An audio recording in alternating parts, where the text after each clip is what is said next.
সুপ্রভাত বন্ধুরা, আজ 18 ডিসেম্বর বুধবার। শুরু করছি চিন্তনের মুখ্য বার্তা।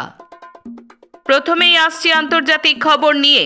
গাজায় একটা বিদ্যালয় বোমা মেরে উড়িয়ে দিল ইসরায়েল, নিহত 20। প্যালেস্টাইনে গাজার দক্ষিণাঞ্চলের ঘটনা।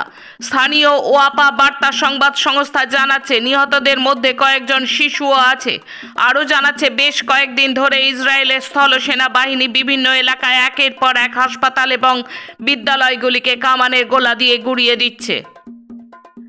প্যালেস্টাইনের শরণার্থী শিবির ও তাদের আবাসস্থলে ইসরায়েলি সরকারের লাগাতার আক্রমণের তীব্র নিন্দা জানালো ইরানের পররাষ্ট্র মন্ত্রণালয়। ইরানের পররাষ্ট্র মন্ত্রণালয়ের মুখপাত্র ইসমাইল বোঘাই বলেছেন, একদিকে আমেরিকা সর্বাত্মক সাহায্য করে যাচ্ছে ইসরায়েলের ইহুদিবাদী শাসক গোষ্ঠীকে, অন্যদিকে আন্তর্জাতিক মানবাধিকার সংগঠন এবং রাষ্ট্রসংঘের নিরাপত্তা পরিষদ বিবৃতি দিয়ে দায় সারছে। 1985 সালে লুক্সেমবার্গে সই হয় সেনজেন চুক্তি। সেই চুক্তি অনুযায়ী 25টি ইউই দেশ এবং 4টি নন ইউই দেশের মধ্যে অবাধ যাতায়াত এবং ছাড়পত্র ছিল। তা এখন চ্যালেঞ্জের মুখোমুখি। সাম্প্রতিক বিভিন্ন সন্ত্রাসবাদী হামলার পর থেকে নেদারল্যান্ড, জার্মানি প্রভৃতি দেশে নিজের সীমান্তে নজরদারি চালু করেছে, যা এই চুক্তির পরিপন্থী। সীমান্তহীন ইউরোপের স্বপ্ন আজ বড় চ্যালেঞ্জের মুখোমুখি।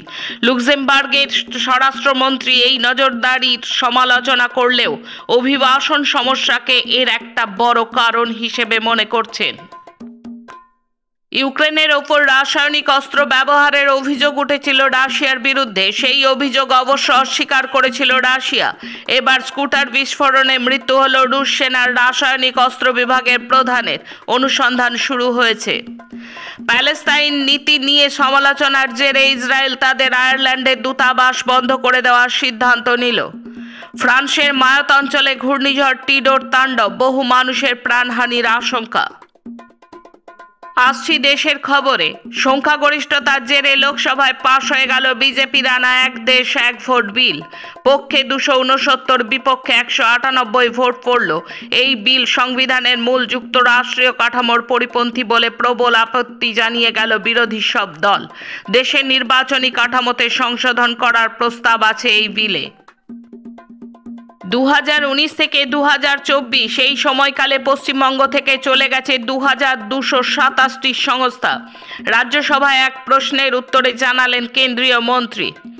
শেয়ার বাজারে আবার ধস, কমল টাকার দাম। সেন্সেক্স নামলো 1064 পয়েন্ট, নিফটি নামলো 332 পয়েন্ট। ডাক্তারির প্রবেশিকা পরীক্ষায় ব্যাপক কারচুপির প্রেক্ষিতে বড় সিদ্ধান্ত কেন্দ্রের। এখন থেকে নিট এবং ইউজি আয়োজনের দায়িত্বে থাকবে না এনটিএ। বাংলাদেশের সংখ্যালঘুদের জীবন ও সম্পত্তির নিরাপত্তার দাবিতে দিল্লির পার্লামেন্ট ভবনের সামনে বিক্ষোভ দেখালেন কংগ্রেস সাংসদরা। নেতৃত্বে ছিলেন কংগ্রেসের নতুন সাংসদ প্রিয়াঙ্কা গান্ধী। কেরালার বাম সরকারকে কেন্দ্রীয় অসহযোগিতা অব্যাহত, বঞ্চনা করে বকেয়া রাখা হয়েছে 1 লক্ষ কোটি টাকা। কেরালা জুড়ে প্রতিবাদে সামিল হয়ে গর্জে উঠল ত্রিপুরাও। দেশের 100 কোম্পানির কাছে ব্যাংকগুলি অনাদায়ী ঋণের পরিমাণ 4 লক্ষ কোটি টাকার বেশি, জানালো রিজার্ভ ব্যাংক। কোনোভাবেই সহযোগিতা করছে না কেন্দ্রের সরকার। আজ দুপুরে আবার রেল অবরোধ কর্মসূচি পাঞ্জাবের আন্দোলনরত কৃষকদের। গোটা দেশে এখনও রয়েছে 21টি ভুয়ো বিশ্ববিদ্যালয়। সংসদে এক প্রশ্নের উত্তরে জানালেন কেন্দ্রীয় শিক্ষামন্ত্রী। তবলাবাদক উস্তাদ আহমেদ খান মুসলিম, তাই উত্তরপ্রদেশের মোরাদাবাদে তাঁর মূর্তি সরিয়ে দেওয়ার দাবিতে কর্পোরেশনের সামনে বিক্ষোভ দেখালো সংঘ বিজেপি। আগামী দিনে সব বিজেপি শাসিত রাজ্যেই চালু হতে পারে অভিন্ন দেওয়ানি বিধি। রাজ্যসভায় ইঙ্গিত দিলেন খোদ কেন্দ্রীয় স্বরাষ্ট্রমন্ত্রী অমিত শাহ। হিমাচল প্রদেশের হামিরপুর জেলায় চিতাবাঘের আক্রমণে অন্তত 40 ভেড়ার মৃত্যু, এলাকা জুড়ে আতঙ্ক। এখন রাজ্যের খবর। এসএফআই জাস্টিস মার্চকে কেন্দ্র করে উত্তেজনা ছড়ালো উত্তর 24 পরগনার বারাসাতে।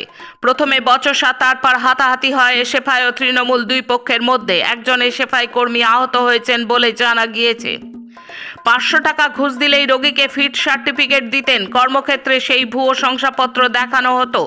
এমনই অভিযোগে অভিযুক্ত পশ্চিম বর্ধমানে আসানসোলের এক চিকিৎসক। মঙ্গলবার তাঁকে দোষী সাব্যস্ত করেছে আসানসোলের বিশেষ সিবিআই আদালত। চিকিৎসককে 4 বছরের কারাদণ্ডের নির্দেশ, সেই সঙ্গে জরিমানা করা হয়েছে 30,000 টাকা।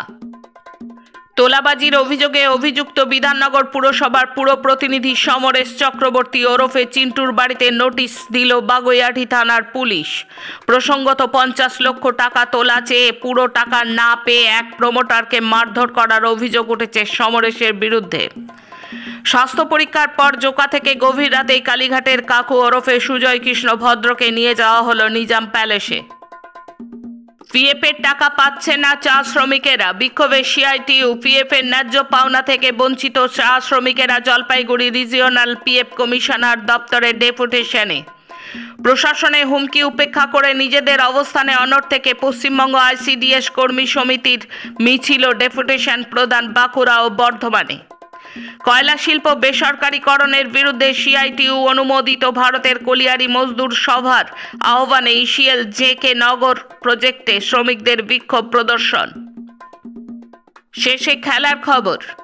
আগামী 22 জানুয়ারি ইডেনে টি-20 ম্যাচে মুখোমুখি হবে ভারত ও ইংল্যান্ড। সেই ম্যাচের আগে ইডেনে ঝুলন গোস্বামী স্ট্যান্ডের আনুষ্ঠানিক উদ্বোধন হবে।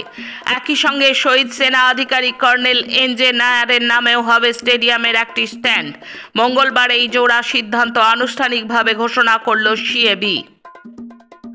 আইএসএলে পাঞ্জাব এফসির বিরুদ্ধে প্রথমার্ধে 2 গোলে পিছিয়ে থাকার পর দ্বিতীয়ার্ধে 4 গোল দিল ইস্টবেঙ্গল। জিতল 4-2 ব্যবধানে। জিতেও অবশ্য 11 নম্বরে থাকলো ইস্টবেঙ্গল। আজকের মুখ্য বার্তা এই পর্যন্ত। নমস্কার।